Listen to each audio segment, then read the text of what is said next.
It's quite often said that 3 is the magic number, but when it comes to gaming, it's actually quite a cursed number. I don't really know why, but it seems every third title released in a series is always the bad one.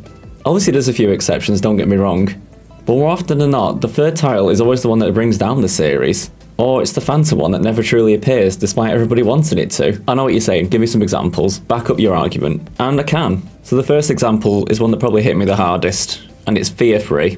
Fear was a fantastic series, don't get me wrong. Fear 1, the expansion packs, and Fear 2 were solid games. In fact, Fear was one of the best games I've ever played. And then Fear 3 came along. I don't know what they were thinking with this game at all, you know. The premise behind it was unique. I mean, you got to control the baddie. Playing as Paxton Fettle's probably something that Fear fans wanted for a long time. Delving deep inside that warped mind and being able to control the super soldiers. But the reality was that playing as Paxton was nowhere near as fun as you'd imagined. At least Fear 3 made it that way. The game was clunky, it wasn't reliant on horror anymore, it was kind of straight up action, and it just didn't feel like a Fear game at all. It derailed the series entirely. It did so badly that they've not actually visited Fear again since. They say that one game can kill a series, and this was it.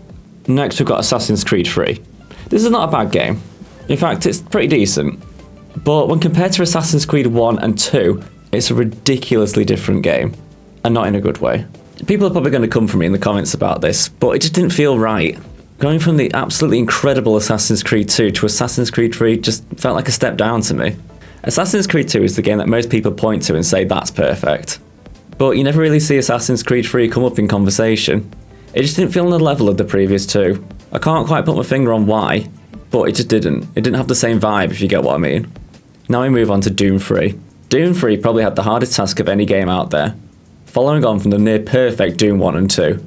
The first two games defined the whole genre. They're iconic in so many ways, and will go down in history as probably two of the best shooting games ever created. Doom 3 wanted to take everything to a new level, and bring a modern twist to the Doom franchise. It did in a way, but also was a massive miss. The chaotic nature of the first two games was completely gone, and it was replaced with a near survival horror level of immersion. The game shifted from the traditional sense into a new shooting genre. It was bold of them to do, but at the time the whole market was influxed with these types of games, so it just kind of slid in there. It didn't stand out compared to the others. It just felt like a dead weight. The pacing of it was all wrong as well. It felt really slow and sluggish. You went from extremely fast-paced gaming in Doom 1 and 2 to just slow and methodic. The horror elements were good, don't get me wrong, but the game just felt flat. Now we've got Crysis 3. Crysis was one of those odd series of games. Not everybody had played it, but everybody had heard of it. Crysis 1 was a really good title. Crysis 2 carried it on pretty well, but you could already see the cracks starting to form. But Crysis 3 was flat out awful. I don't know how they went from so good to so bad so quickly, but Crysis just fell flat on its face. Rather like Fear 3, Crysis 3 was the end of the series. They've revisited since to remaster it all, but there's no sign at all of them continuing the gaming series. Now we have Def Jam 3. Honestly, I'll put money on it that a lot of you didn't even know this game existed. And to be honest, I'd completely forgot it did as well.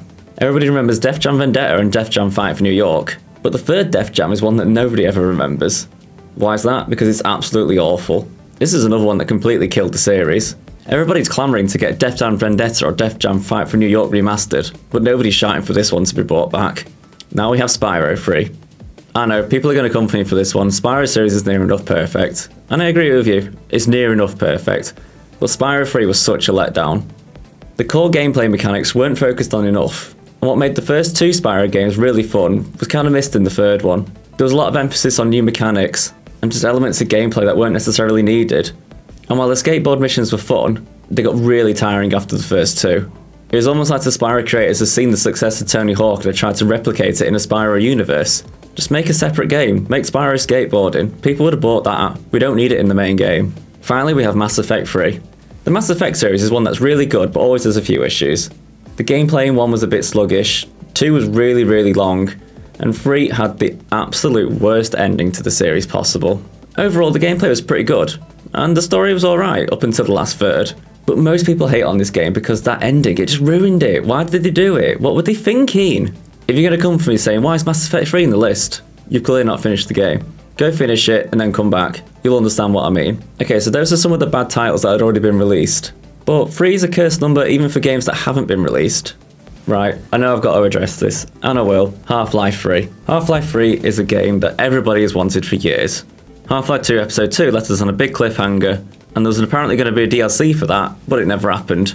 Half-Life 2 and Half-Life 1 are two of the most successful games ever created, but after Half-Life 2's second DLC released, everything kind of went quiet.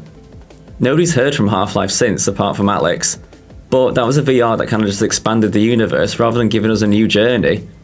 It's odds unlikely that Half-Life 3 will never get made. I honestly don't think Valve are interested in it anymore. And even if it is, it's way off yet. Honestly, if they were going to make it, they would have done it by now. Everybody thinks it's going to be announced every year at the awards shows or at E3, and it never has. So honestly, at this point, I've completely given up hope that it's ever going to exist. And finally, the curse number 3 strikes again, with Metroid Prime 3. I honestly feel like this game was first announced about 10 years ago now. Every year we wait for updates and information about it, but it's always negative. Either we hear nothing about it, or the studio's completely changed its direction, meaning it's going to release even later than we expected, if it releases at all. We've had Metroid Dread sandwiched between all this news, but fans really want Metroid Prime 3, and it's looking less and less likely that it's ever going to release. Or even if it does, it's going to be like in 2028 or something daft like that. People always say the second outing is the difficult one for gaming, but I think this has proven that 3 is the most cursed number in gaming. For more videos like this, don't forget to like, comment and subscribe to GG Recon Gaming.